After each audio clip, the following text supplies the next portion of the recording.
أعوذ بالله من الشيطان الرجيم. بسم الله الرحمن الرحيم.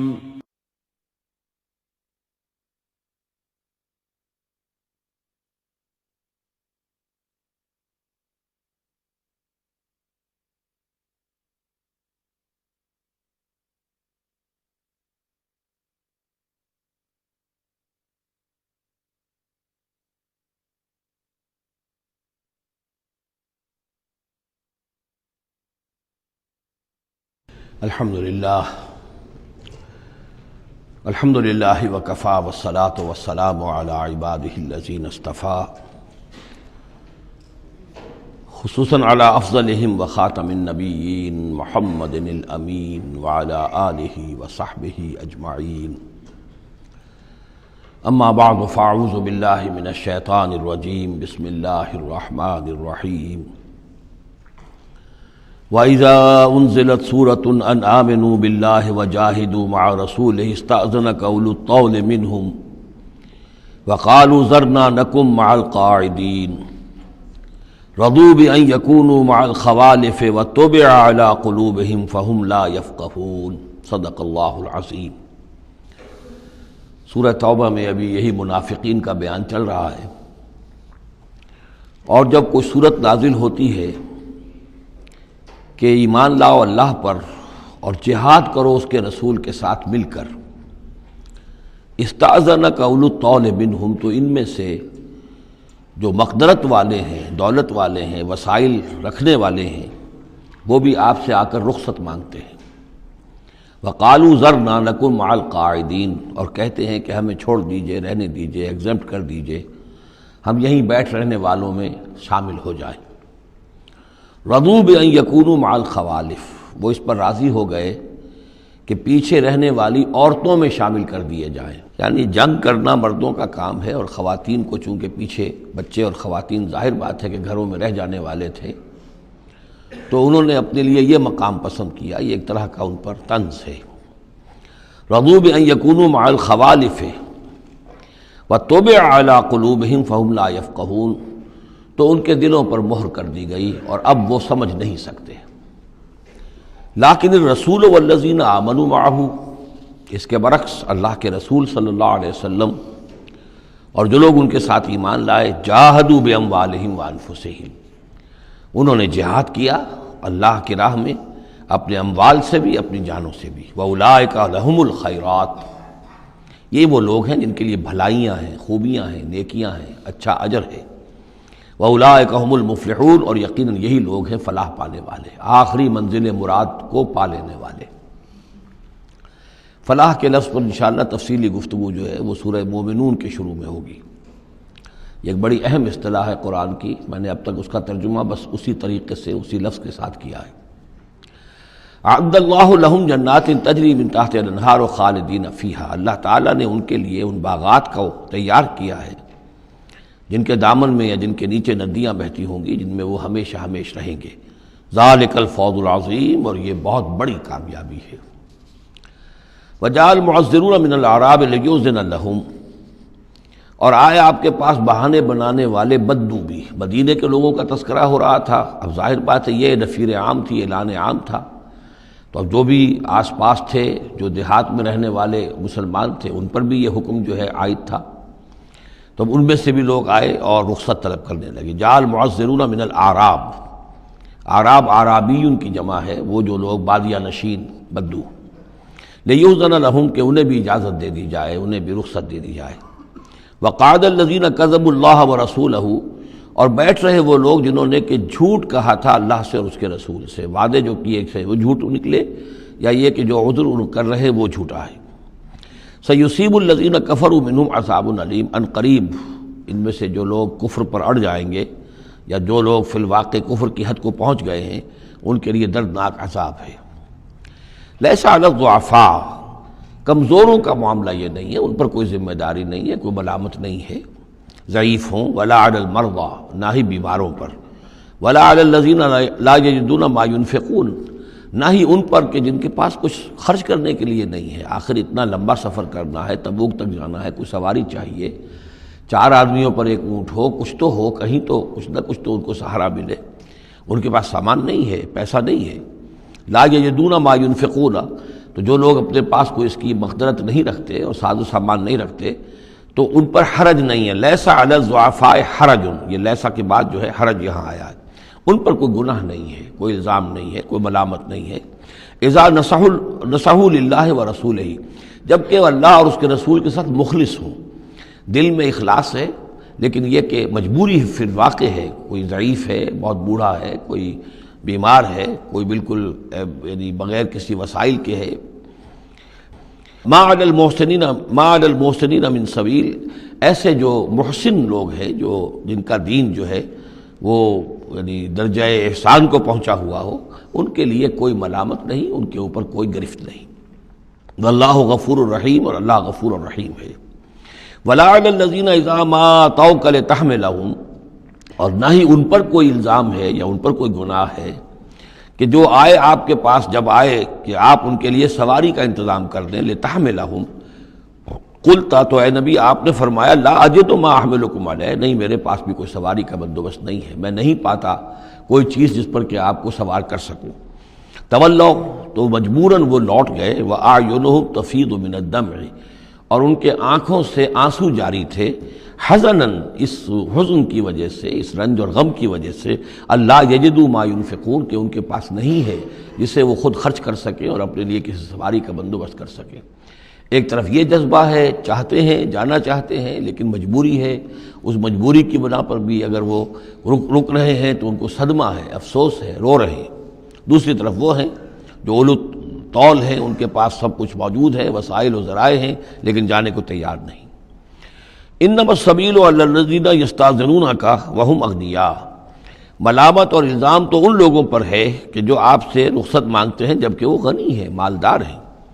رضوا بان یکونوا مع الخوالف، وہ راضی ہو گئے اس پر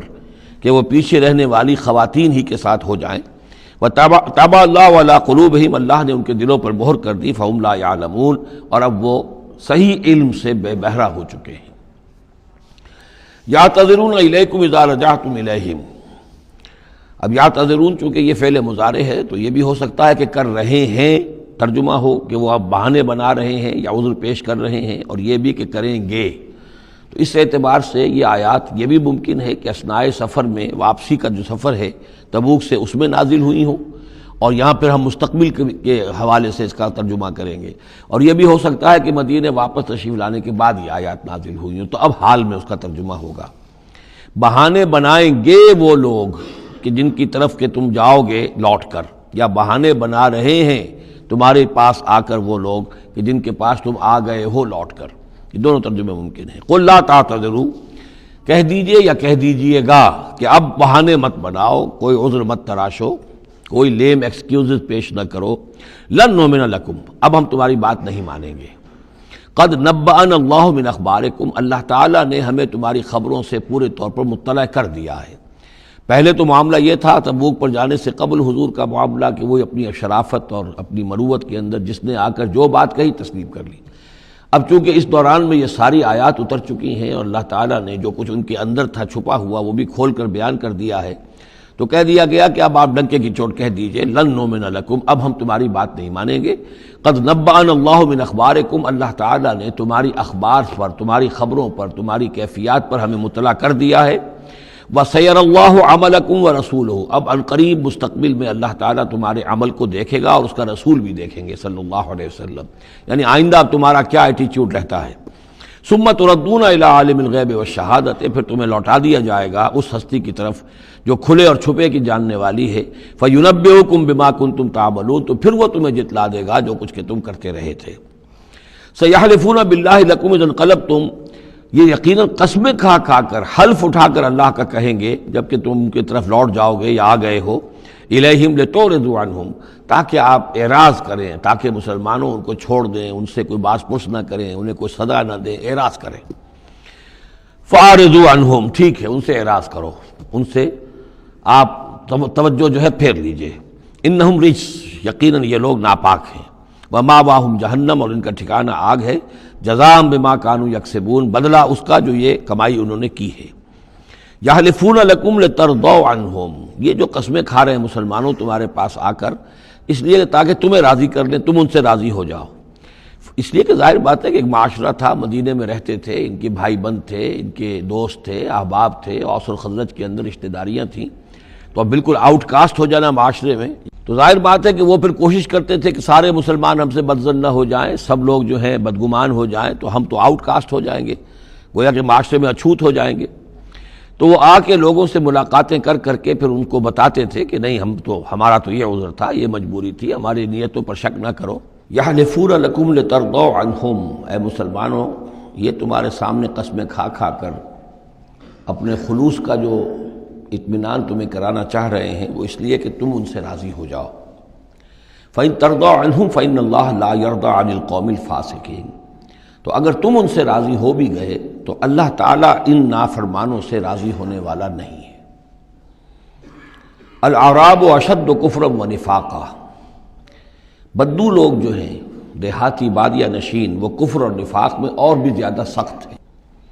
وَأَجْدَرُ أَن لَّا يَعْلَمُوا حُدُودَ مَا أَنزَلَ اللَّهُ عَلَيْهِ عَلَىٰ رَسُولِهِ، اور زیادہ لائق ہیں اس کے کہ ناواقف ہوں اس چیز کی حدود سے اور اس چیز کی تفاصیل سے کہ جو اللہ تعالیٰ نے اپنے رسول پر نازل فرمائی۔ یعنی مدینے والے تو پھر بھی حضور کی صحبت سے فیض یاب ہوتے ہیں، مختلف مواقع پر انہیں تعلیم کا سلسلہ حاصل ہے، جمعے کے خطبے ہوتے ہیں، حضور کا نصیحت کا معاملہ چلتا رہتا ہے۔ تو ظاہر بات ہے کہ جو لوگ ان چیزوں سے بھی محروم ہیں، بادیہ نشین ہیں، شاذ کبھی کوئی آیا مدینے میں تو حضور سے کی صحبت سے فیض یاب ہو گیا، لہذا فطری طور پر، معقول اور منطقی طور پر کفر اور شرک، کفر اور نفاق ان میں جو ہے وہ شدید تر ہے۔ واللہ علیم الحکیم، اور اللہ تعالیٰ سب کچھ جاننے والا اور کمال حکمت والا ہے۔ وَمِنَ الْأَعْرَابِ، اور ان بدوؤں میں سے وہ بھی ہیں، مَن يَتَّخِذُ مَا يُنْفِقُ مَغْرَمًا، کہ جو کچھ انہیں خرچ کرنا پڑتا ہے اسے وہ تاوان سمجھتے ہیں، یعنی زکوٰۃ ہے، عشر ہے، جو بھی اب ان کے اوپر عائد ہو گیا ہے، جو محصولات ہیں اسلامی نظام کے، اب یہ چونکہ ان کو دینے پڑ رہے ہیں، پہلے تو کوئی نظام ایسا تھا نہیں، تو یہ ان کو ایسے محسوس کرتے جیسے کوئی تاوان ہو۔ وَيَتَرَبَّصُ بِكُمُ الدَّوَائِرَ، اور وہ منتظر ہیں کہ کوئی گردش زمانہ آئے اور یہ جو حکومت قائم ہوئی ہے مدینے میں، جس کی وجہ سے ہمیں یہ سب کچھ کرنا پڑ رہا ہے، کوئی اس کے اندر تبدیلی پیدا ہو جائے، وہ حکومت ختم ہو جائے۔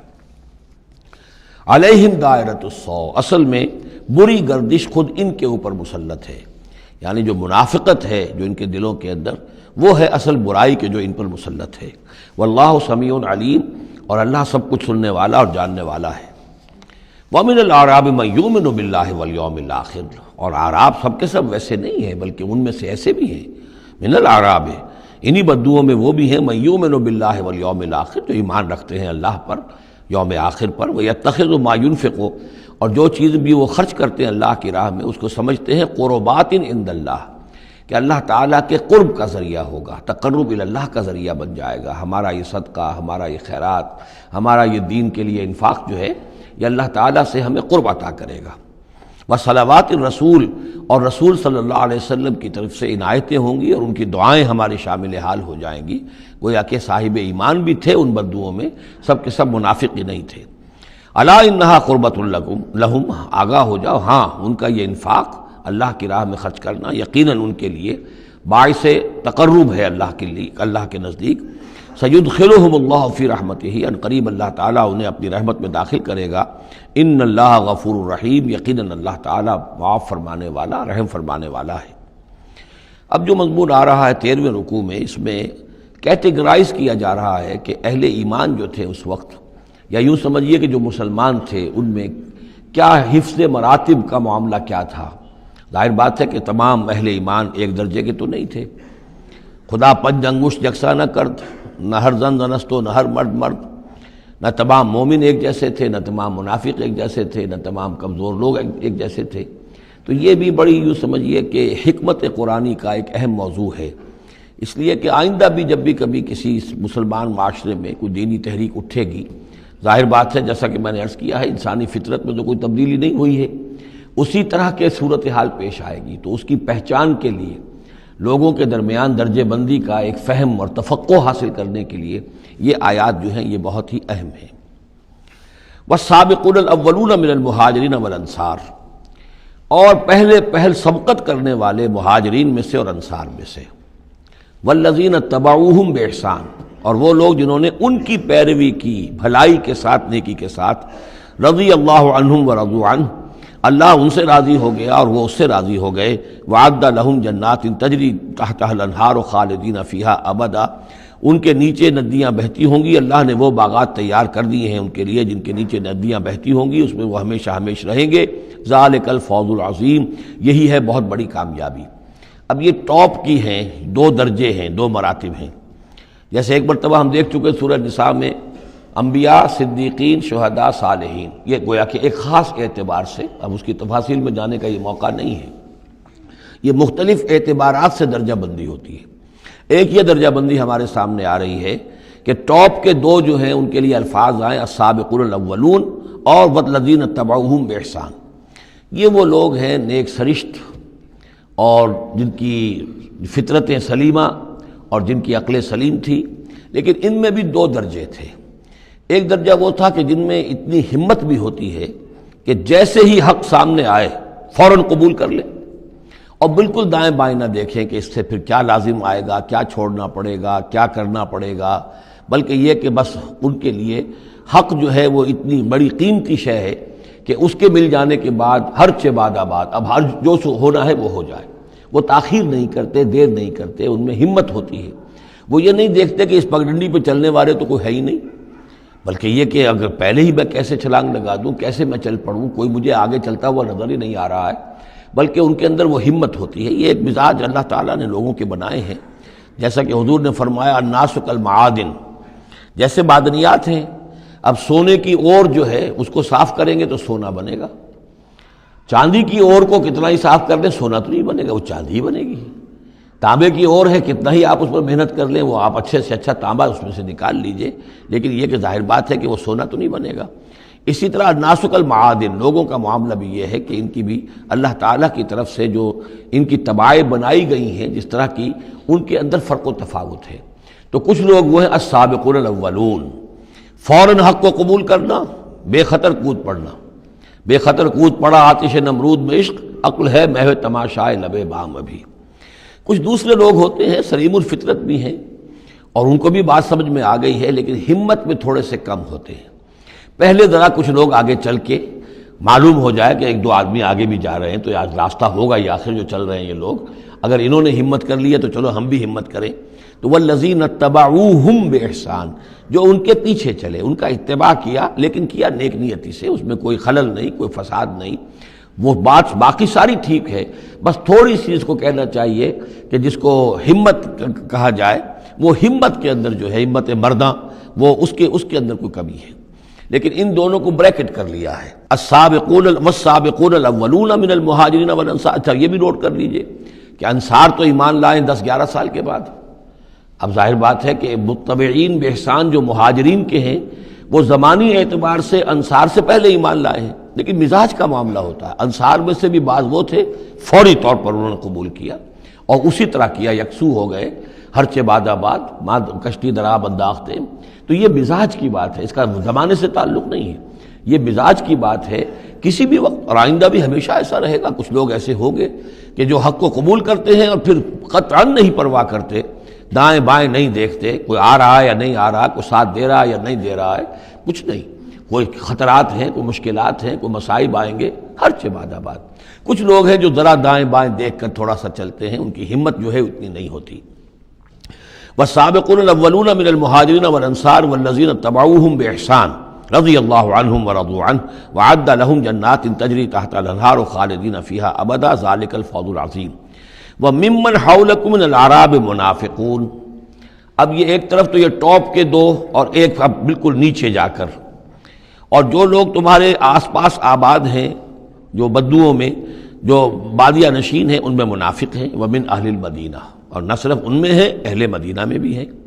مَرَدُوا عَلَى النِّفَاقِ، یہ لوگ وہ ہیں جو نفاق پر اڑ چکے ہیں۔ اب یعنی ان کا نفاق جو ہے جیسے ٹی بی کی 3rd سٹیج ہوتی ہے کہ جس کے بعد پھر امید نہیں ہوتی کہ شفا ہو جائے گی، یہ پرانی زمانے کی باتیں ہیں، اب تو ٹی بی لا علاج مرض نہیں رہا، پہلے کی بات ہے۔ لیکن یہ ہے کہ یہ اس جو مرض ہے نفاق کا، ان کا اس تیسری سٹیج کو پہنچ چکا ہے۔ مرض علی النفاق، لا تعلمہم آپ انہیں نہیں جانتے، نحن نعلمہم ہم انہیں جانتے ہیں، سنعذبہم مرتین ہم انہیں بار بار عذاب دیں گے۔ ان کے لیے تو عذاب روز کھڑا تھا، روز مطالبہ آتا تھا نکلو اللہ کی راہ میں، روز جھوٹ بولنا، روز قسمیں کھانی، روز کسی نہ کسی طریقے سے بہانے بنانا، ان کی زندگی ضیق میں تھی، یہ نہیں تھا کہ وہ اس طریقے سے آرام سے تھے۔ ثم یردون الی عذاب عظیم اور پھر ان کو لوٹا دیا جائے گا ایک بہت بڑے عذاب کی طرف، وہ آخرت کا عذاب ہے۔ اس کے بعد اب درمیان میں پھر دو کیٹیگریز آ رہی ہیں، وہ لوگ کہ جو کچھ نیمے درو نیمے برو ہیں، منافق نہیں ہیں لیکن ہمت کی بہت کمی ہے، کچھ چلنا چاہتے بھی ہیں، کچھ نہیں چل پاتے ہیں، کچھ چلتے ہیں لیکن کبھی کبھی کسی سے غلطی بھی ہو جاتی ہے، کوئی ہمت بھی کرتے ہیں لیکن کبھی کوئی غلبہ ہو جاتا ہے، کوئی کسل ہو جاتا ہے، کوئی سستی طاری ہو جاتی ہے۔ اب ان کی کیٹیگری آ رہی ہے، لیکن ان کو بھی دو حصوں میں تقسیم کریں گے۔ وآخرون اعترفوا بذنوبہم اور کچھ لوگ اور ہیں جو اپنے گناہوں کا اعتراف کرتے رہتے ہیں، اپنی کوتاہیوں کا، جھوٹ نہیں بولتے، جھوٹا بہانہ نہیں بناتے، جھوٹی قسم نہیں کھاتے، ہم سے خطا ہو گئی، ہم سے غلطی ہو گئی، واقعتاً ہم سے کوتاہی ہوئی ہے، واقعتاً ہم اپنے اہل و عیال کے اندر مصروف ہو کر اور اپنے فرائض کی ادا کرنے میں کوتاہی کا ثبوت دیتے رہے ہیں۔ یہ اعتراف، جب تک اعتراف ہوگا نفاق نہیں شمار ہوگا۔ جہاں جھوٹا بہانہ آنا شروع ہوا وہ نفاق ہے،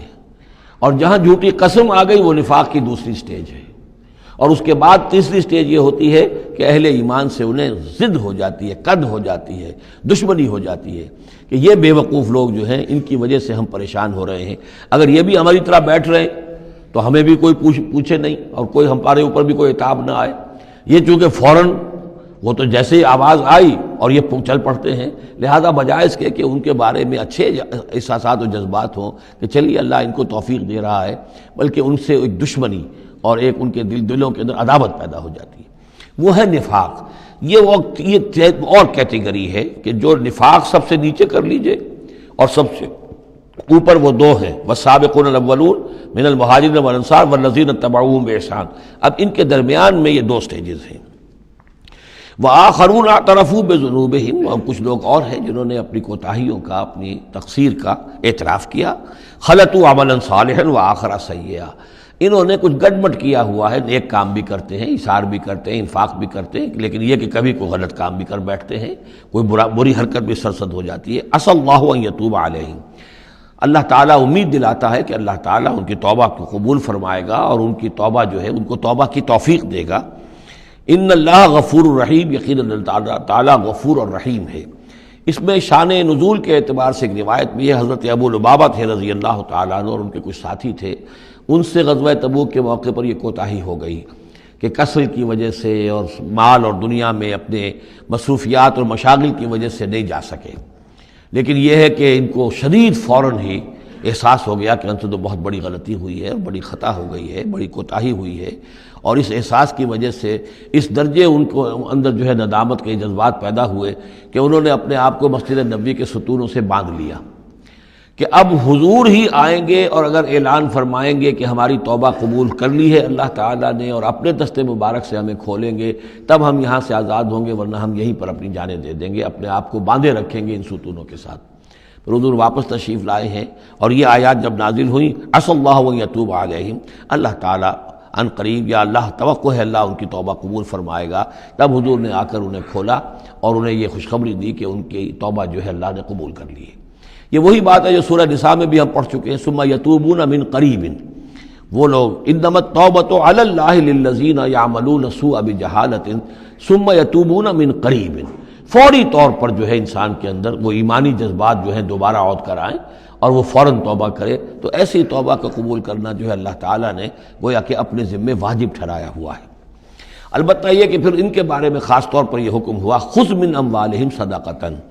روایت میں تو یہ آتا ہے کہ وہ خود بھی لے کر آئے تھے مال کہ یہ اللہ تعالیٰ کے جو ہماری توبہ قبول کی ہے تو ہم یہ اس کے شکرانے کے طور پر اللہ کی راہ میں یہ مال پیش کرتے ہیں اپنا، لیکن یہ کہ یہ قاعدہ کلیہ بھی ہے کہ خذ من اموالہم صدقۃ، جہاں تک منافقین کا معاملہ تھا روک دیا گیا، ان کے اب آپ صدقات قبول نہ کیجئے، اب ان کے نفقات اللہ کے ہاں قبول نہیں ہوں گے، لیکن یہ چونکہ ضعفاء ہیں، یہ کمزور ہیں، یہ منافق نہیں ہیں مخلص، کمزور مخلص ہیں، لہذا ان کے لیے کہ ان کے اموال میں سے صدقہ آپ قبول فرما لیجئے۔ خذ من اموالہم صدقۃ تطہرہم وتزکیہم بہا، اس طرح ان کے مال سے صدقہ قبول کرنے کا نتیجہ یہ نکلے گا کہ آپ ان کو پاک کریں گے اور تزکیہ کریں گے ان کا اس صدقے کے ذریعے سے. وصلی علیہم، ان کے لیے دعائیں کیجئے. ان صلاتک سکن لہم، یقیناً نبی آپ کی دعا جو ہے ان کے حق میں وہ بہت ہی سکون بخش ہے کہ انہیں یہ خیال ہو کہ ہم سے جو خطا ہوئی تھی ہم نے بھی استغفار کیا، توبہ کی ہے، اور اللہ کے رسول بھی ہمارے لیے دعا کر رہے ہیں. واللہ سمیع علیم، اور اللہ سب کچھ سننے والا اور جاننے والا ہے. الم یعلموا ان اللہ هو يقبل التوبۃ عن عبادہ، کیا وہ نہیں جانتے کہ اللہ تعالیٰ اپنے بندوں کی توبہ قبول فرماتا ہے. ویاخذ الصدقات، اللہ تعالیٰ بندوں کے صدقات قبول کرتا ہے. یعنی اللہ کا احسان ہے. صدقہ وہ شے ہے، خیرات وہ شے ہے حضور نے اپنے اوپر حرام کی، اپنی اولاد پر حرام کی ہے. اللہ تعالیٰ کی وہ شان ہے، وہ الغنی ہے، لیکن وہ کہتا ہے میں تو قبول کرتا ہوں. میرے دین کے لیے تم خرچ کرتے ہو، میرے لیے میری رضا جوئی کے لیے خرچ کرتے ہو، تو میں تو تمہارے صدقات کو قبول کرتا ہوں. فرمایا کہ الم یعلموا ان اللہ هو يقبل التوبۃ عن عبادہ ویأخذ الصدقات، وہ صدقات قبول فرما لیتا ہے. وان اللہ هو التواب الرحیم، اور وہ تو بہت ہی توبہ کا قبول فرمانے والا اور بہت رحم فرمانے والا ہے. وقل اعملوا، لیکن ساتھ ہی آپ ان کو وہی جو کمزور لوگ تھے کہہ دیجئے، یہ بھی کہہ دیجئے اعملوا، اب دیکھو عمل کرو، اب محنت کرو، اثر نو کمر کسو،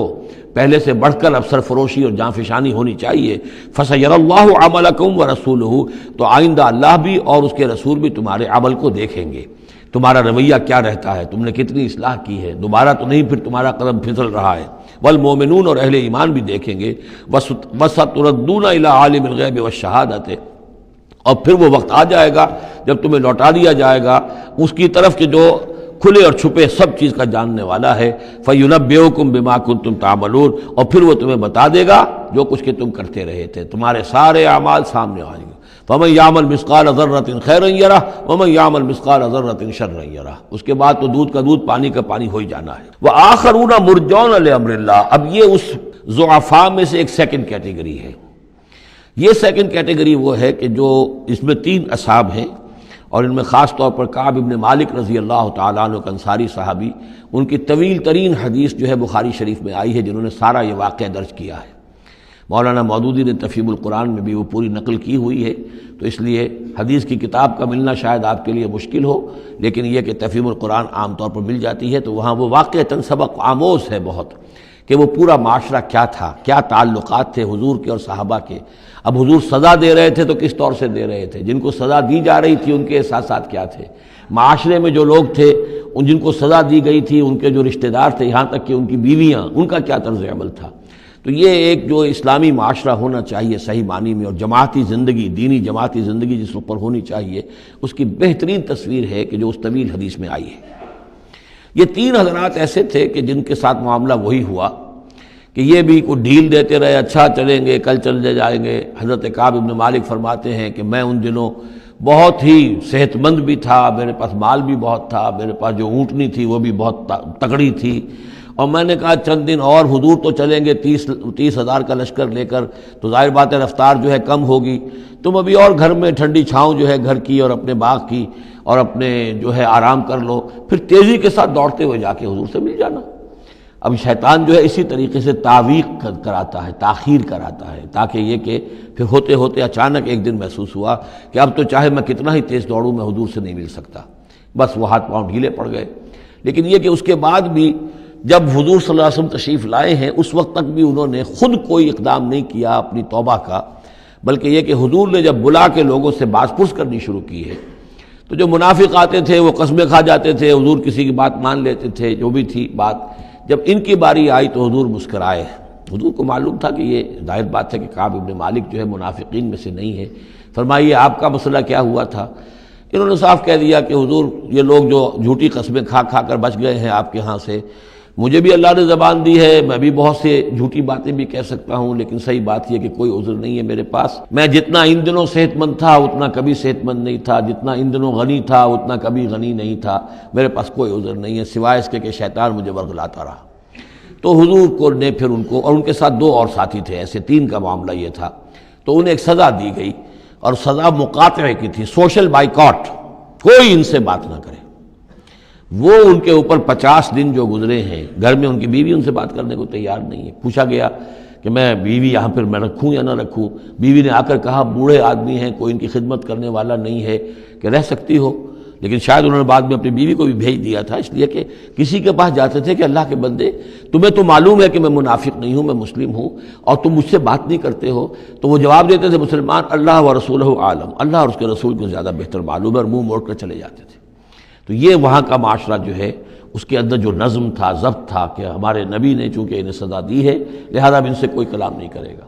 اسی میں وہ واقعہ بھی پیش آیا, چونکہ 50 دن کا لمبا معاملہ تھا کہ ملک غسان کا جو ہے ان کے پاس ایک آ گیا ایلچی,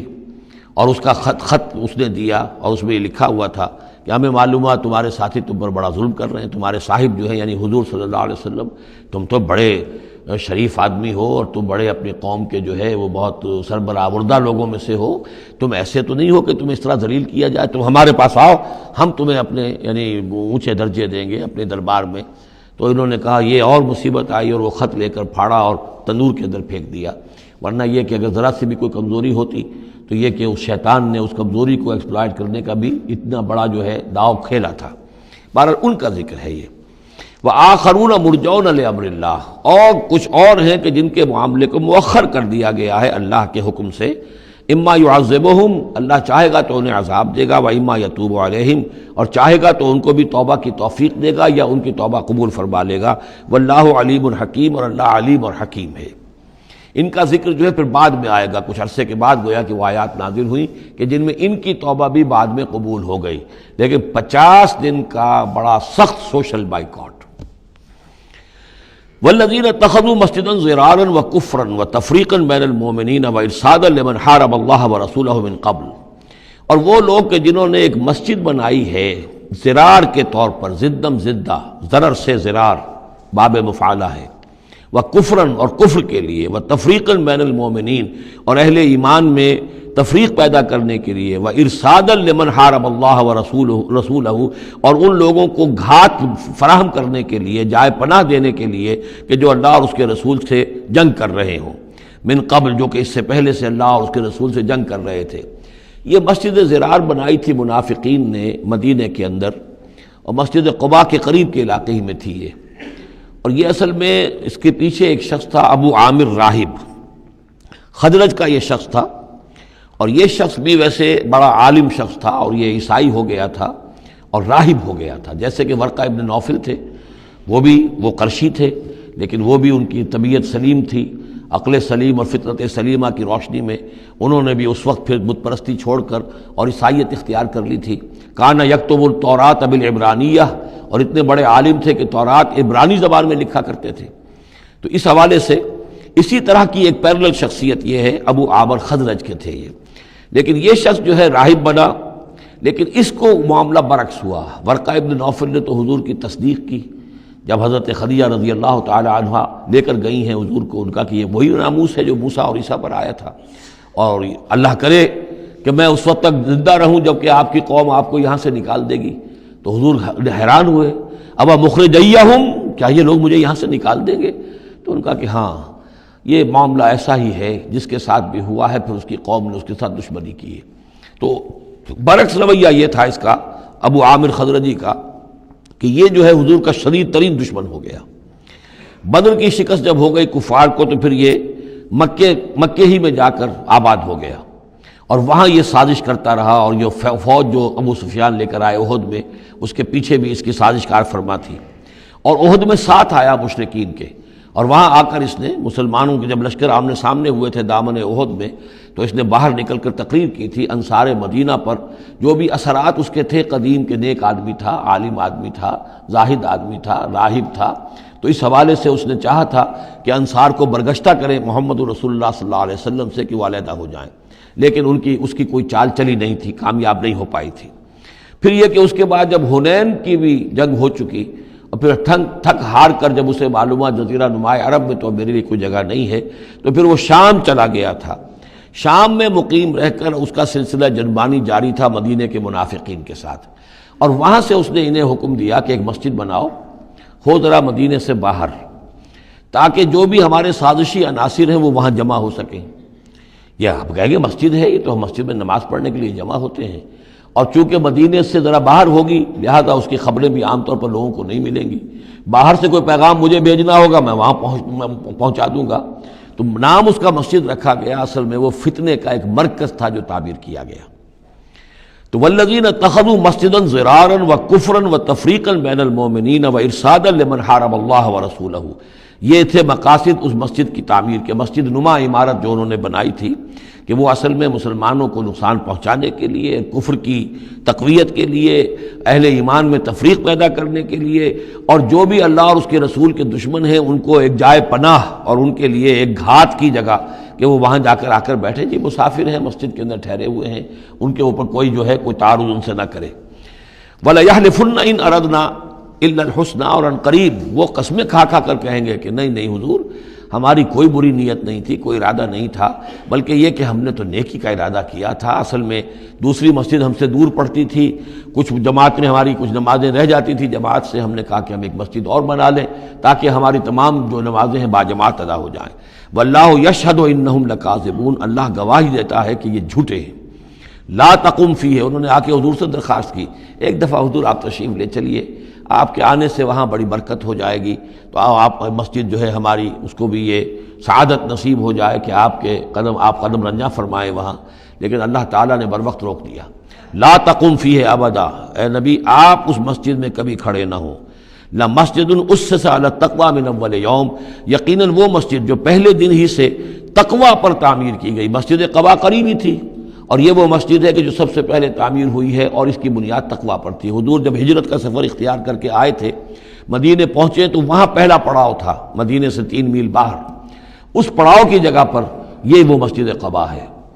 تو مسجد اسس علی التقوی من اول یوم، پہلے دن سے جو مسجد جو ہے تقوی پر جس کی بنیاد رکھی گئی، احق ان تقوم فیہ، وہ زیادہ حقدار ہے، مستحق ہے اس کی کہ آپ اس میں کھڑے ہوں، اس میں نماز پڑھیں۔ فیہ رجال یحبون ان یتطہروا، اس میں وہ لوگ ہیں کہ جن کو بڑی پسند ہے یہ بات کہ وہ بہت پاک رہیں، بہت پاک رہیں۔ واللہ یحب المطہرین، اور اللہ تعالیٰ کو ایسے لوگ بہت پسند ہیں کہ جو بہت زیادہ پاکی کو پسند کرتے ہوں۔ ان سے پوچھا گیا پھر مسجد قباء والے مسلمانوں سے کہ آپ لوگوں کی وہ کون سا وصف ہے آپ کا جس کی وجہ سے اللہ تعالیٰ نے اتنی مدح فرمائی ہے کہ یہ بڑے متطہرین ہیں، مطہرین، اور اللہ ان کو پسند کرتا ہے؟ تو انہوں نے فرمایا کہ ہم قضائے حاجت کے بعد ڈھیلے بھی استعمال کرتے ہیں اور پھر پانی سے بھی طہارت کرتے ہیں، تو یہ دونوں طریقے سے وہ اپنا استنجا جو ہے وہ پوری طریقے سے کرتے تھے۔ اسی کو سمجھا گیا ہے کہ اللہ تعالیٰ نے اس کی تعریف فرمائی ہے۔ فیہ رجال یحبون ان یتطہروا واللہ یحب المطہرین، افمن اسس بنیانہ علی تقوی من اللہ ورضوان، تو کیا بھلا وہ کہ جس نے اپنی بنیاد رکھی ہو اپنی عمارت کی تقوی پر اللہ کی طرف سے اور اس کی رضا پر، وہ بہتر ہے، ام من اسس بنیانہ، یا وہ کہ جس نے اپنی تعبیر کی بنیاد رکھی ہے علی شفا جرف ہار، ایک ایسی کھائی کے کنارے پر جس کا کنارہ گرا چاہتا ہے، فنہارا بہی فی نار جہنم، تو پھر وہ اس کو لے کر گر گیا نار جہنم میں۔ یعنی یہ کہ انسان تعبیر کرتا ہے تو کوئی جگہ دیکھتا ہے، فرض کیجئے کوئی ایسی جگہ ہے کہ نیچے سے کھوکھلی ہے، آپ نے دیکھا ہوگا بعض جگہ دریاؤں کے کناروں کے اوپر کہ نیچے سے لیکن اوپر کنارہ چلا آ رہا ہے، اب اس کنارے کے اوپر جو ہے جس کے نیچے سپورٹ نہیں ہے، کوئی تعمیر کرے گا تو تعمیر کہاں جائے گی؟ وہ تو ظاہر بات ہے کہ وہ دریا میں گر جائے گی۔ تو اصل میں یہ جو تدبیریں ہوتی ہیں منافقین کی، ان کی مثال ایسے ہے کہ جہنم کے کنارے کے اوپر یہ خشکی ہے، اس کا کنارہ باہر نکلا ہوا ہے، اس پر ہی اپنی تعمیر کر رہے ہیں، ظاہر بات ہے کہ وہ کنارہ بھی ڈھہ جائے گا اور ان کو اور ان کی تعمیر کو لے کر جہنم میں جا گرے گا۔ واللہ لا یہدی القوم الظالمین، اور اللہ تعالیٰ ایسے ظالم لوگوں کو راہیاب نہیں کرتا۔ لا یزال بنیانہم الذی بنوا ریبۃ فی قلوبہم، یہ عمارت جو انہوں نے بنائی ہے، یعنی یہ جو بھی منافقت کی عمارت انہوں نے تعمیر کی ہے اور تانا بانا بنا ہے، یہ عمارت جو انہوں نے بنائی ہے اب رہے گی ان کے دلوں میں، شکوک و شبہات پیدا کیے رکھے گی، الا ان تقطع قلوبہم، الا یہ کہ ان کے دل کے ٹکڑے کر دیے جائیں۔ اس کو یوں سمجھیے کہ اگر فرض کیجئے کسی کے جسم میں کینسر بہت پھیل گیا ہو تو ظاہر بات ہے آپریشن نہیں ہو سکتا، کیا کریں گے آپ؟ پورے جسم کے ٹکڑے کر دیں گے؟ وہ تو اس ٹیشو میں بھی ہے، اس ٹیشو میں بھی ہے، اس ٹیشو میں بھی ہے، وہاں بھی پہنچ گیا ہے، یہاں بھی پہنچ گیا ہے، اب ممکن نہیں۔ تو اسی طریقے سے ان کے دلوں کے اندر اس کی جڑیں اتنی گہری جا چکی ہیں منافقت کی کہ ان کے دلوں سے منافقت کی جڑیں نکل ہی نہیں سکتی الا یہ کہ دل کے ٹکڑے ٹکڑے کر دیے جائیں، دل ریشہ ریشہ کر دیا جائے تو جو آپ جڑیں نکال لیں، ورنہ اس کے بغیر ممکن نہیں ہے، یعنی اس درجے راسخ ہو چکے ہیں۔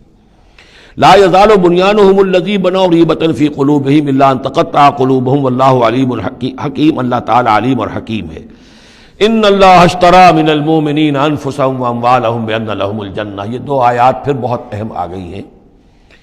یقیناً اللہ نے خرید لی ہے اہل ایمان سے ان کی جانیں بھی اور ان کے مال بھی، اس قیمت پر کہ ان کے لیے جنت ہے۔ یقاتلون فی سبیل اللہ، یہ ہے بیع و شراء جو ایک صاحب ایمان کی اللہ کے ساتھ ہو جاتی ہے۔ ان اللہ اشترى، صاحب ایمان بیچتا ہے، اللہ خریدتا ہے۔ ان اللہ اشترى من المؤمنین انفسهم واموالهم بان لهم الجنہ یقاتلون فی سبیل اللہ، وہ جنگ کرتے ہیں اللہ کی راہ میں، فیقتلون ویقتلون، تو قتل کرتے بھی ہیں قتل ہوتے بھی ہیں۔ 70 قتل کر دیے انہوں نے قرشی میدان بدر میں، 70 شہید ہو گئے دامن احد میں۔ وعد اللہ علیہ حقا، وعدن علیہ حقا، یہ وعدہ اللہ کے ذمے ہے، ثابت ہے، پختہ ہے، قائم ہے، یعنی جنت انہیں اللہ دے کر رہے گا۔ اس میں اصل میں جو بین السطور کہیے یا جو چیز پس منظر میں ہے وہ یہ ہے کہ ایک سودا ہوتا ہے نقد، آپ نے مال دیا اور قیمت لے لی، بات ختم ہو گئی۔ یہ جو اللہ کے ساتھ سودا ہے یہ ادھار ہے، یہاں سب کچھ لگا دو، خرچ کر دو، جان مال تن من دھن لگا دو، آخرت میں ملے گی جنت۔ جنت یہاں نہیں ہے، جنت وہاں ہے۔ تو چونکہ ادھار کا سودا ہے، اس پر دل میں کچھ نہ کچھ دغدغہ رہتا ہے۔ نو نقد نہ تیرا ادھار والی جو مثال ہے کہ 9 نقد نہ تیرا ادھار کی 13 سے بہتر ہے کہ 9 جو نقد ملتے ہیں وہ لے لیے جائیں۔ تو اس حوالے سے جو ہے انسانی کمزوری بربنائے طبع بشری، اس کے اندر ایک دغدغہ رہتا ہے، اس کو اب کس زور کے ساتھ اس کی نفی کی جا رہی۔ وعدن علیہ حقا، کوئی شک نہ کرو یہ وعدہ ہے اس کے ذمے حق ثابت، فی التوراۃ والانجیل والقرآن، اور اللہ کی طرف سے اس وعدے کی توثیق 3 دفعہ ہو چکی ہے، تورات میں ہوئی، انجیل میں ہوئی، قرآن میں ہوئی۔ ومن اوفی بعہدہ من اللہ، اور اللہ سے بڑھ کر اپنے عہد کا وفا کرنے والا کون ہوگا؟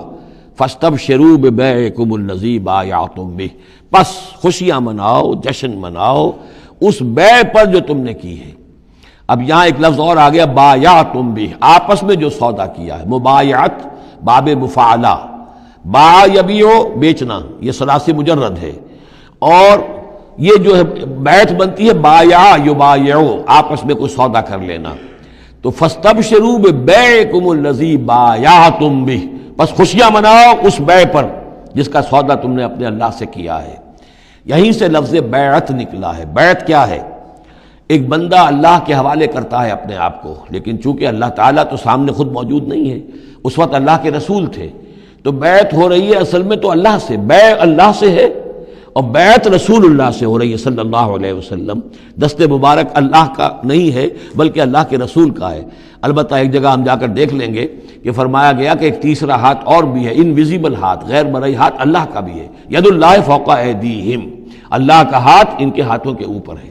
تو یہ بیع ہے، یہ سودا ہے، یہ ایمان کا لازمی تقاضا ہے۔ ان اللہ اشتری من المؤمنین انفسهم واموالهم بان لهم الجنہ یقاتلون فی سبیل اللہ فیقتلون ویقتلون وعدا علیہ حقا فی التوراۃ والانجیل والقرآن ومن اوفی بعہدہ من اللہ فاستبشروا ببیعکم الذی بایعتم بہ وذلک هو الفوز العظیم۔ اور یہی ہے بہت بڑی کامیابی۔ اللہ تعالی ہم میں سے ہر ایک کو یہ توفیق دے کہ اللہ کے ساتھ یہ بیع و شراء ہم کریں، اللہ کے ساتھ سودا کریں اور اللہ تعالیٰ کے ہاتھ اپنی جانیں اور مال بیچ دیں۔ اب اس کا جو ظہور ہوگا انسانی شخصیت میں وہ کیا ہے؟ یہ آیت بھی بڑی ہی گمبھیر اور بڑی جامع آیت ہے، بہت جامع آیت ہے۔ اس میں 9 الفاظ آئے ہیں، التائبون العابدون الحامدون السائحون الراکعون الساجدون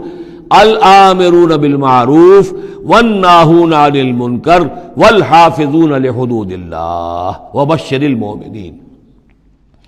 توبہ کرنے والے، اللہ کی پرستش اور بندگی کرنے والے، اللہ کی حمد اور تعریف کرنے والے، دنیاوی آسائشوں سے لا تعلق رہنے والے، سائحون پچھلے زمانے میں ہوتا تھا بنباس لینے والے، چلے جانے والے، شہروں کو چھوڑ کر چلے جاتے تھے لوگ جنگلوں کے اندر، لیکن ہمارے ہاں اسلام میں اب سیاحت نہیں رہی ہے، رہبانیت ختم کر دی گئی ہے۔ البتہ روزے داروں پر اطلاق ہوتا ہے، مہاجرین پر، مجاہدین پر جو اللہ کی راہ میں نکلے ہوتے ہیں وہ بھی گویا کہ ان کے مشابہ ہو جاتے۔ لا رہبانیت فی الاسلام الا الصوم، لا رہبانیت فی الاسلام الا الجہاد فی سبیل اللہ۔ الراکعون رکوع کرنے والے، الساجدون سجدہ کرنے والے، اور پھر تین الفاظ وہ ہیں کہ جو ایک عملی جد و جہد، باقی سارے اوصاف تو اپنے ہیں، ذاتی ہیں، لیکن اس سے جو متعدی ہونا ہے، معاشرے کے ساتھ انہیں جو معاملہ کرنا ہے، جو بھی اب اس دعوت و تحریک کے لیے جو عمل کرنا ہے، الامرون بالمعروف نیکی کا حکم دینے والے، والناہون عن المنکر بدی سے روکنے والے، اور سب سے زیادہ جامع لفظ آیا حافظون لحدود اللہ، اللہ کے حدود کی حفاظت کرنے والے، گویا کہ خدائی فوجدار بن کر کھڑے ہو جانے والے کہ یہ اللہ کے حدود ہیں، ہم پامال نہیں کرنے دیں گے، ہم انہیں توڑنے نہیں دیں گے۔ یہ ہے وہ در حقیقت کے جو منہج انقلاب نبوی کے ضمن میں اس دور میں جو ایک اجتہاد کی ایک ضرورت ہے کہ جو بھی آخری مرحلہ ہوگا جبکہ وہ سارے مراحل طے ہو چکے ہوں تو اس میں نہی عن المنکر بالید، کہ ہم حدود اللہ کو اب نہیں ٹوٹنے دیں گے اور ہم پوری طاقت کے ساتھ حفاظت کریں گے اللہ کی حدود کی، اور جو بھی منکرات ہیں ان کو روکیں گے۔ وبشر المؤمنین، اور اے نبی ان اہل ایمان کو آپ بشارت دے دیجئے، اللہم ربنا اجعلنا منہم۔ ما کان للنبی والذین آمنوا ان یستغفروا للمشرکین ولو کانوا اولی قربی، اور یہ نبی کے لیے اور نہ ہی اہل ایمان کے لیے یہ روا ہے کہ وہ استغفار کریں، بخشش چاہیں مشرکین کے لیے، خواہ وہ ان کے قرابت دار ہوں، ولو کانوا اولی قربی من بعد ما تبین لہم، اس کے بعد کہ ان کے لیے یہ بات واضح ہو چکی ہو انہم اصحاب الجحیم، کہ وہ لوگ جہنمی ہیں۔ وما کان استغفار ابراہیم لابیہ الا عن موعدۃ وعدہا ایاہ، اور نہیں تھا استغفار کرنا ابراہیم کا اپنے والد کے حق میں مگر ایک وعدے کی بنیاد پر کہ جو انہوں نے اس سے کیا تھا جب گھر سے نکالا ہے باپ نے، یہ ہم سورہ مریم میں پڑھیں گے، تو اس وقت وعدہ کر کے نکلے تھے ساستغفر لک ربی انہ کان بی حفیہ،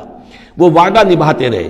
اور وہ نبھاتے اس لیے رہے کہ امید تھی کہ جب تک وہ زندہ تھا باپ کہ شاید اللہ تعالیٰ اس کو ہدایت دے دے اور یہ ایمان پر آ جائے، لیکن جب اس کی موت واقع ہو گئی تو انہوں نے استغفار بند کر دیا، اس لیے کہ اب ثابت ہو گیا کہ وہ در حقیقت کفر کے اوپر اڑا رہا، اور موت جب واقع ہو گئی تو اب تو توبہ کا دروازہ بند ہو چکا۔ فلما تبین لہ انہ عدو للہ، اور جب ان پر یہ بات روشن ہو گئی، واضح ہو گئی کہ وہ تو اللہ کا دشمن ہے، تبرأ منہ، تو ان سے تبری کیا، ان سے اعلان بیزاری کر دیا۔ ان ابراہیم لأواہ حلیم، یقیناً ابراہیم تو بہت نرم دل تھے اور بہت ہی حلیم الطبع تھے۔ وما کان اللہ لیضل قوما بعد اذ ھداھم، اور یہ اللہ کی شان نہیں ہے، اللہ کا یہ طریقہ نہیں ہے کہ وہ کسی قوم کو گمراہ کر دے اس کے بعد کہ انہیں ہدایت دی ہو، حتی یبین لہم ما یتقون، جب تک کہ واضح نہ کر دے جس چیز سے بچنا چاہیے۔ یعنی جب تک یہ آیت قرآن میں نہیں اتری تھی، اگر کسی مسلمان نے اپنے کسی مشرک باپ یا ماں کے لیے دعا کی ہے تو اللہ نے اس کے لیے معافی کا اعلان کر دیا کہ چونکہ اس بات سے ابھی تک تمہیں آگاہ نہیں کیا گیا تھا کہ اہل ایمان کے لیے رواج نہیں ہے کہ مشرکین کے لیے استغفار کریں، تو جب تک یہ حکم نہیں آ گیا تھا جو بھی اگر کسی نے کیا ہے تو اللہ تعالیٰ اس پر کوئی باس پرس نہیں کرے گا۔ ما کان اللہ لیضل قوما بعد اذ ھداھم حتی یبین لہم ما یتقون، جب تک کہ واضح نہ کر دیا جائے کہ ان چیزوں سے آپ کو بچنا ہے۔ ان اللہ بکل شیء علیم، یقیناً اللہ تعالیٰ ہر شے کا جاننے والا ہے۔ ان اللہ لہ ملک السماوات والارض، یقیناً اللہ ہی کے لیے ہے آسمان اور زمین کی بادشاہی، یحیی و یمیت، وہی زندہ رکھتا ہے، وہی موت وارد کرتا ہے۔ ما لکم من دون اللہ من ولی ولا نصیر، اور تمہارے لیے کوئی نہیں ہے، کوئی نہ حمایتی اور نہ کوئی مددگار اللہ کے سوا۔ لقد تاب اللہ علی النبی والمہاجرین والانصار، اللہ تعالیٰ مہربان ہوا، شفقت فرمائی اللہ تعالیٰ نے اپنے نبی پر بھی صلی اللہ علیہ وسلم، والمہاجرین اور مہاجرین پر، والانصار اور ان انصار پر، الذین اتبعوہ فی ساعۃ العسرۃ، جنہوں نے ان کا ساتھ دیا، ان کی پیروی کی، ان کا اتباع کیا بڑی مشکل وقت میں۔ یہ اسرہ جو ہے اس کو کہا جاتا ہے تبوک کو جیش الاسرہ، بہت ہی تنگی تھی، راشن کی بہت کمی تھی، بھوک کا معاملہ، قحط کا معاملہ، بہت سخت آزمائش تھی جو اللہ تعالیٰ نے اس وقت مسلمانوں کی ہے۔ لیکن جن لوگوں نے ساتھ دیا، ثابت قدم رہے، ان کے لیے اب یہ کہ اللہ تعالیٰ کی طرف سے اعلان عام ہو رہا ہے، لقد تاب اللہ علی النبی والمہاجرین والانصار الذین اتبعوہ فی ساعۃ العسرۃ من بعد ما کاد یزیغ قلوب فریق منہم، اس کے بعد کہ ان میں سے ایک گروہ کے دل میں کچھ کجی آنے بھی لگی تھی، پر بنائے طبع بشری کہیں نہ کہیں کچھ نہ کچھ کمزوری، جیسے کہ غزوہ احد میں بھی بنو حارثہ اور بنو سلمہ کے بارے میں عارضی طور پر تھوڑی سی کمزوری آ گئی تھی، ثم تاب علیہم، پھر اللہ تعالیٰ نے ان پر توجہ فرمائی، عنایت فرمائی، انہ بہم رؤوف الرحیم، یقیناً وہ ان کے حق میں بہت مہربان ہے، رحم فرمانے والا۔ وعلی الثلاثۃ الذین خلفوا، اور اب یہ اعلان ہو گیا ان تین کے بارے میں بھی جن کا کہ معاملہ مؤخر کر دیا گیا تھا، اور وہ تین کعب ابن مالک اور ان کے ساتھ اور بھی ہلال ابن امیہ اور مرارہ ابن ربیع رضی اللہ تعالیٰ عنہم اجمعین، یہ تین صحابہ تھے انصاری۔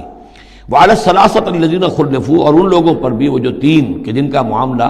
ذرا پیچھے ڈال دیا گیا تھا، مؤخر کر دیا گیا تھا، ان پر بھی اللہ نے توبہ فرمائی، یعنی اللہ نے توبہ قبول فرمائی۔ حتیٰ اذا ضاقت علیہم الارض بما رحبت، یہاں تک کہ جب زمین ان پر اپنی تمام کشادگی کے باوجود تنگ پڑ گئی، وضاقت علیہم انفسہم، اور ان پر اپنی جانیں جو ہے بھاری ہو گئیں، وظنوا ان لا ملجا من اللہ الا الیہ، اور انہیں یقین ہو گیا کہ اللہ تعالیٰ سے بچ کر جا کر کوئی اور پناہ گاہ ہے ہی نہیں سوائے اس کے کہ اسی کی جناب میں آ کر پناہ لی جائے۔ لا ملجا من اللہ الا الیہ، جیسے یہ کہ کوئی بچے کو اگر ماں مارتی ہے تو بچہ پھر لپکتا ہے ماں کی طرف، لپٹتا ہے ماں سے، جائے کہاں؟ ظاہر بات ہے کہ مار رہی ہے ماں، لیکن وہ پھر لپٹ رہا ہے ماں کے ساتھ۔ اسی طرح لا ملجا من اللہ الا الیہ، اللہ تعالیٰ کی طرف سے اگر کوئی سختی بھی آئے، سزا بھی آئے، تو آخر بھاگے جائیں کہاں؟ اللہ ہی کی جناب میں پھر پناہ لینی ہے۔ نہ کہیں جہاں میں کما ملی جو اما ملی تو کہاں ملی میرے جرم خانہ خراب کو تیرے عفو بندہ نواز میں۔ ثم تاب علیہم لیتوبوا، تو اللہ تعالیٰ نے ان کی توبہ قبول فرمائی تاکہ وہ بھی دوبارہ متوجہ ہو جائیں اور اپنی جو بھی کمزوریاں تھیں ان کو رفع کریں۔ ان اللہ هو التواب الرحیم، یقیناً اللہ تعالیٰ تواب ہے اور رحیم ہے۔ یا ایھا الذین آمنوا اتقوا اللہ وکونوا مع الصادقین، اہل ایمان اللہ کا تقوی اختیار کرو اور دیکھو صادقین کی جماعت کے ساتھ جڑے رہو۔ یہ جڑے رہنا جو ہے یہ ہے در حقیقت کسی جماعتی زندگی کے اندر، جیسا کہ ہم نے اس سے پہلے پڑھا تھا سورہ انعام میں، لَهُ أَصْحَابٌ يَدْعُونَهُ إِلَى الْهُدَى ائْتِنَا، اگر کسی کے کچھ ساتھی ہوں، کسی وقت کسی کا پاؤں گر گیا، پھسل گیا، تو کوئی اور ساتھی سہارا دینے والا ہو، ہاتھ پکڑنے والا ہو، کسی کی کسی وقت ہمت جو ہے جواب دے رہی ہے تو دوسرا جو ہے اس کی ہمت بنانے والا ہو، اجتماعی زندگی جو برکتیں ہیں۔ یا ایھا الذین آمنوا اتقوا اللہ وکونوا مع الصادقین، اور سچے لوگوں کی معیت اختیار کرو۔ ما کان لأہل المدینۃ ومن حولہم من الاعراب ان یتخلفوا عن رسول اللہ، یہ بالکل روا نہیں تھا مدینے والوں کے لیے اور نہ ہی جو ان کے ارد گرد تھے بدو لوگ جو آباد تھے کہ وہ پیچھے رہ جاتے رسول کو چھوڑ کر۔ رسول جا رہے ہیں، تپتی راہیں مجھ کو پکارے، دامن پکڑے چھاؤں گھنیری، وہ تپتی راہوں کی طرف رسول تو جا رہے ہیں اور یہ بیٹھے رہے اپنی ٹھنڈی چھاؤں کے اندر۔ وَلَا يَرْغَبُوا بِأَنفُسِهِمْ عَن نَفْسِهِ، اور نہ ان کے لیے یہ روا تھا کہ وہ نبی کی جان سے بڑھ کر اپنی جان کی فکر کرتے، اپنی جان کی پرواہ کرتے، اپنی آسائش اور اپنی حفاظت اور اپنی عافیت جو ہے اس کی فکر کرتے۔ ذالک بأنہم لا یصیبہم ظمأ، یہ اس لیے کہ انہیں نہ تو آتی کوئی بھوک پیاس لگتی، ولا نصب، نہ کوئی ان کے اوپر تکان تاری ہوتی، ولا مخمصۃ، نہ کبھی انہیں فاقے کی تکلیف گوارا کرنا پڑتی فی سبیل اللہ، اللہ کے راہ میں، ولا یطعون موطئا، اور نہ ہی وہ قدم رکھتے کسی جگہ پر یغیظ الکفار، جس سے کہ کفار کو جو ہے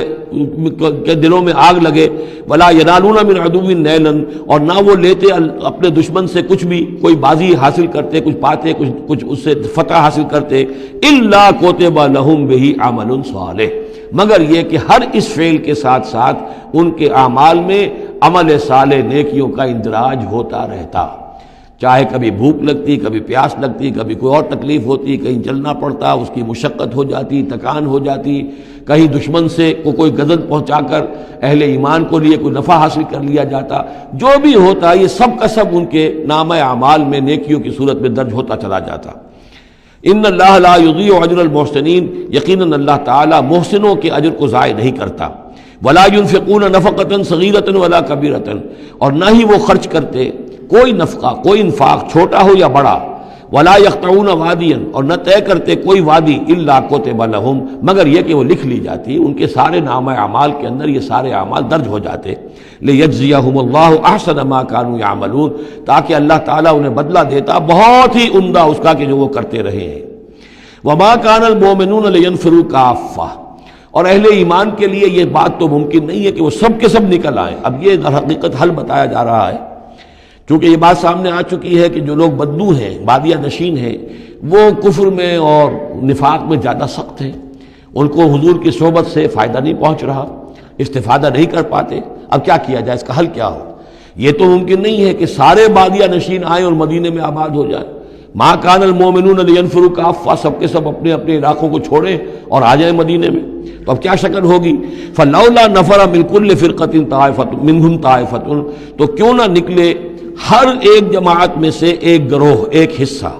لیتفقہوا فی الدین، وہ آئیں حضور کی خدمت میں رہیں، تفقہ فی الدین حاصل کریں، دین کا فہم، دین کی سمجھ حاصل کریں،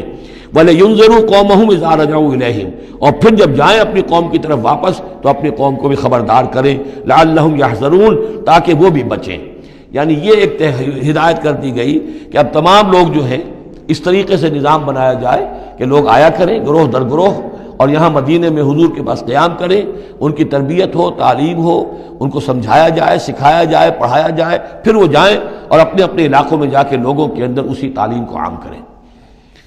یا ایھا الذین آمنوا قاتلوا الذین یلونکم من الکفار، اہل ایمان جنگ کرو ان کافروں سے جو تمہارے ساتھ ملحق ہیں۔ اصل میں یہ چونکہ اب حضور صلی اللہ علیہ وسلم کی جو دعوت کا بین الاقوامی یا عالمی یا آفاقی دور ہے، اس کا آغاز ہو چکا ہے، اب اس کو بڑھنا ہے، تو یہاں حکم دیا جا رہا ہے اب جو دارالاسلام کی سرحد یہاں ہے تو جو کافر یہاں بستے ہیں ان سے قتال کرو، پھر وہ سرحد آگے چلی جائے گی تو اگلوں کے ساتھ قتال کرو۔ یہ قتال جاری رہنا ہے تاں آ کے پوری دنیا پر اللہ کا دین غالب ہو جائے۔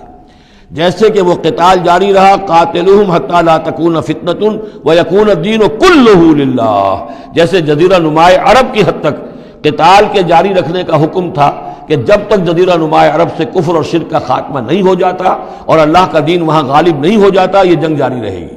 اب معاملہ یہ ہے کہ حضور صرف عرب کے لیے نہیں بھیجے گئے تھے بلکہ پوری دنیا کے لیے، لہذا اب اس کے لیے یہ اعلان عام ہے، چارٹر ہے، اسی پر عمل کرتے ہوئے فوجیں نکلی ہیں۔ ورنہ جیسا کہ میں نے کئی مرتبہ عرض کیا ہے، ایرانیوں نے تو کہا بھی تھا کہ ہمارے اوپر کیوں تم چڑھ کر آ گئے ہو، یہ اللہ کا حکم ہے۔